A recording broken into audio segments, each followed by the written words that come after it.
બની બેઠેલી હિન્દુત્વની ઠેકેદાર સરકાર એટલે કે આપણી ભારતીય જનતા પાર્ટી અને એમના સરમુખત્યાર એટલે કે માનનીય વિશ્વ ભ્રમણ કરનાર મહાપુરુષ નરેન્દ્ર મોદી સાહેબ હર્ષભાઈ સંઘવી છાતી પહોળી કરીને જે હાકોટા પડકારા કરે છે અને પોતાના જે પાર્ટીમાં ફંડ આવે છે એના ઉપર નજર નાખી હોત ને તો સાહેબ આ વાક્ય તમે બોલતા 7 વખત શરમ આવતી.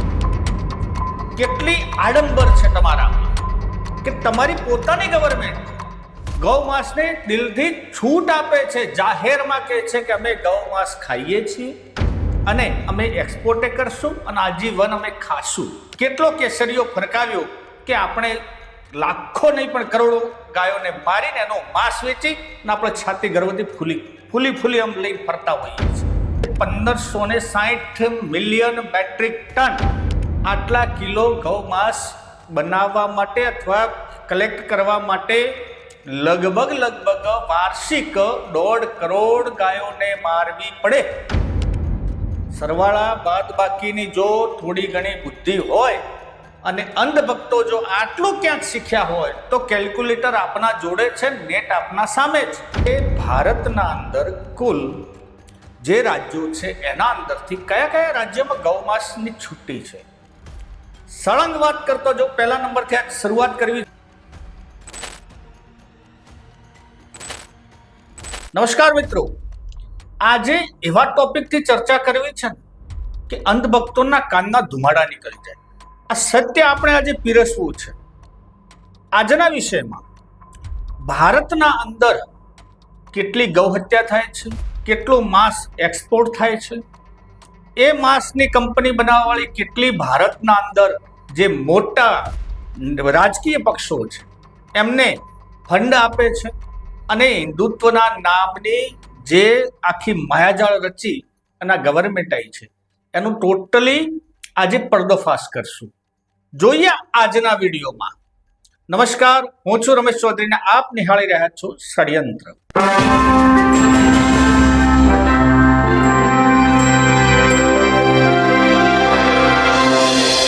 મિત્રો, પહેલા તો વાત કરી દઈએ હિન્દુત્વના ઠેકેદારોની. બની બેઠેલી હિન્દુત્વની ઠેકેદાર સરકાર એટલે કે આપણી ભારતીય જનતા પાર્ટી અને એમના સરમુખત્યાર એટલે કે માનનીય વિશ્વ ભ્રમણ કરનાર મહાપુરુષ નરેન્દ્ર મોદી સાહેબ એટલા ઠેકા લીધા એમને હિન્દુત્વના કે હિન્દુત્વનો આપણને એક ભ્રમ ખોસી રાખવામાં આવ્યો કે હિન્દુત્વના ઠેકેદાર જ આ છે અને બીજા બધી જ પાર્ટીઓ હિન્દુત્વના વિરોધમાં છે.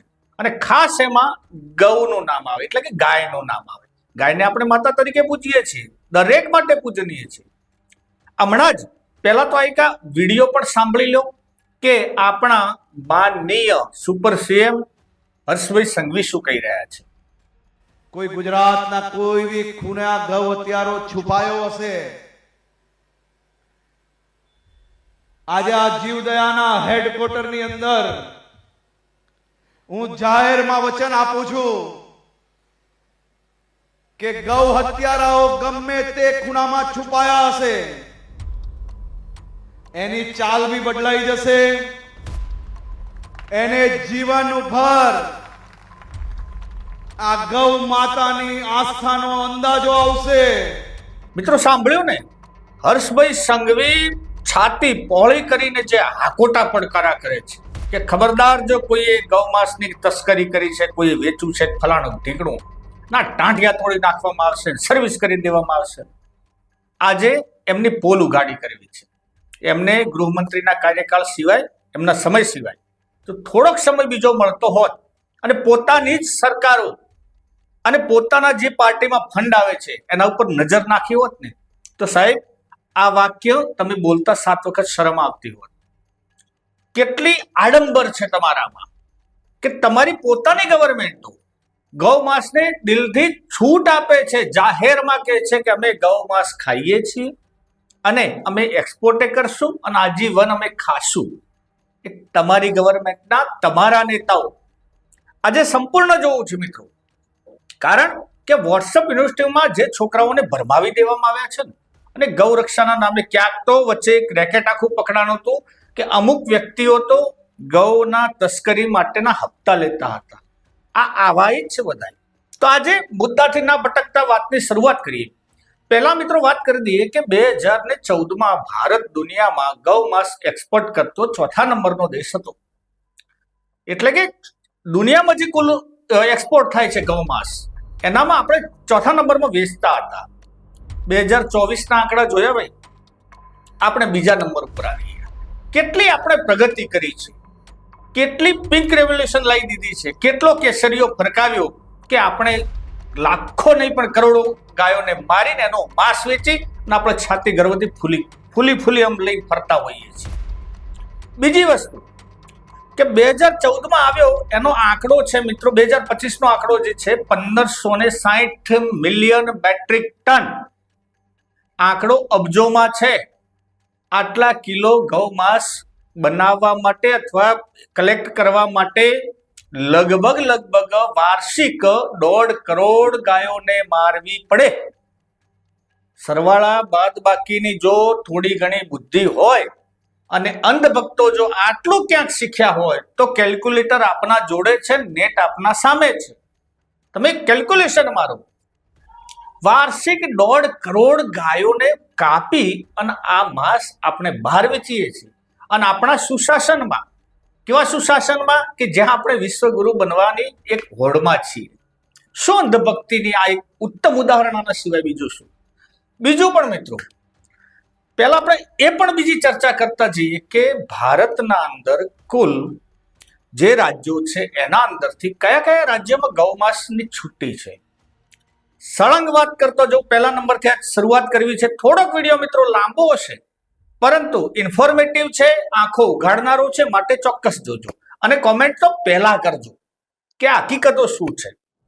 વાત કરીએ આસામ.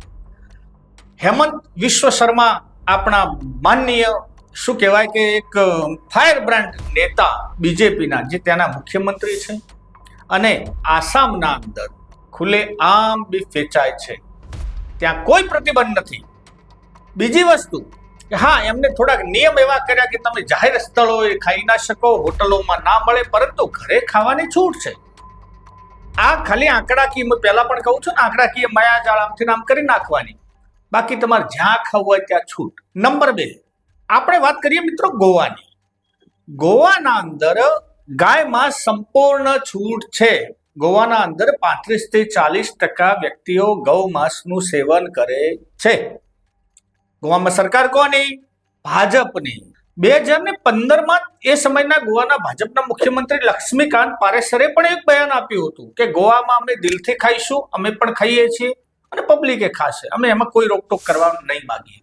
અત્યારના એમના મુખ્યમંત્રી પ્રમોદ સાવંત કે જે બીજેપીના કાર્યકર્તા હતા, સંનિષ્ઠ કાર્યકર્તા, એમ આરએસએસના વ્યક્તિ, અને અત્યારે સીએમ બન્યા છે. અને જ્યારે ગોવામાં ગૌરક્ષક દળોએ એક વેપારી ઉપર હુમલો કર્યો ત્યારે વચમાં આવ્યા અને એમને કીધું કે આવું કશું જ નથી કરવાનું, હું વેપારીઓના પડખે છું, અહીંયા જે પ્રજાને ખાવું છે ત્યાં છૂટ છે અને છૂટથી મળશે, અને અમે આવા ગૌરક્ષકોના છે ને ટાંટિયા ભાગી નાખશું. આ બીજેપીના પોતાના સીએમ બોલ્યા છે. હર્ષભાઈ, આપ પણ જોતા રહેજો. નંબર 3, અરુણાચલ પ્રદેશ. અરુણાચલ પ્રદેશમાં પણ મિત્રો બીજેપીનું શાસન છે. ત્યાં ખુલ્લે આમ બીફ વેચાય છે. ત્યાંના સીએમ કે છે કે અમારે ભાઈ ખાવાનું છે અને અમે ખાઈએ છીએ. એમાં બીજેપીને કંઈ આભડછેટ જેવું નથી લાગતું. નંબર 4, મણિપુર. મણિપુરમાં મિત્રો આના અત્યારે રાષ્ટ્રપતિ શાસન લાગેલું છે. આના પહેલા બીજેપીની ગવર્મેન્ટ હતી અને ત્યાંના મુખ્યમંત્રી હતા બિરેન સિંહ.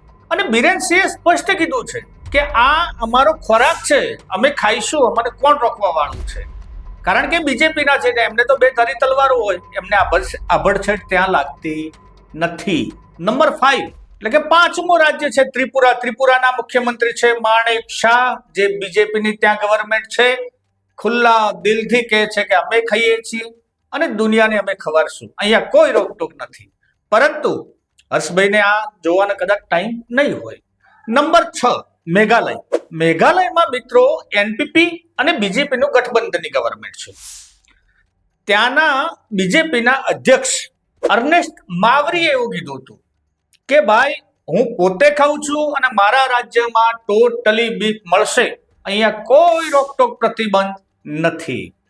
નંબર 7, નાગાલેન્ડ. મિત્રો નાગાલેન્ડમાં એનડીપીપી અને બીજેપીની ગઠબંધનની સરકાર છે.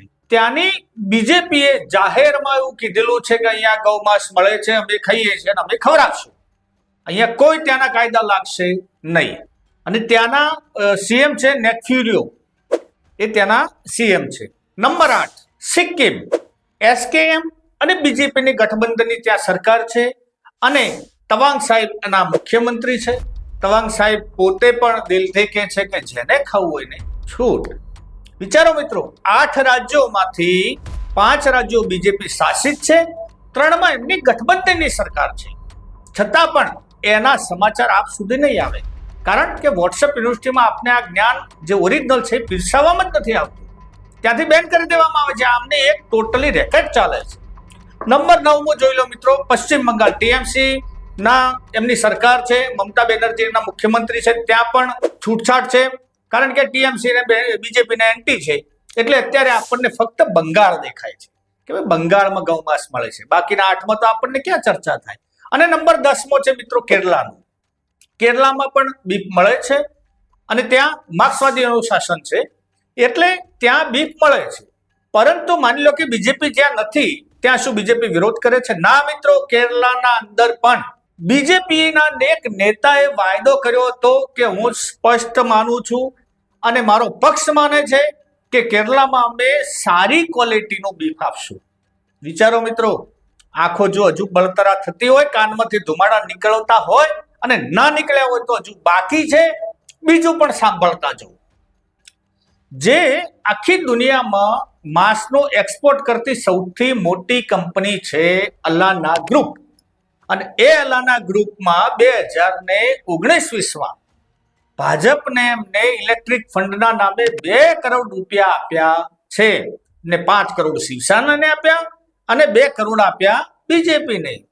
ભાજપને પૈસા વાળા લાગે છે.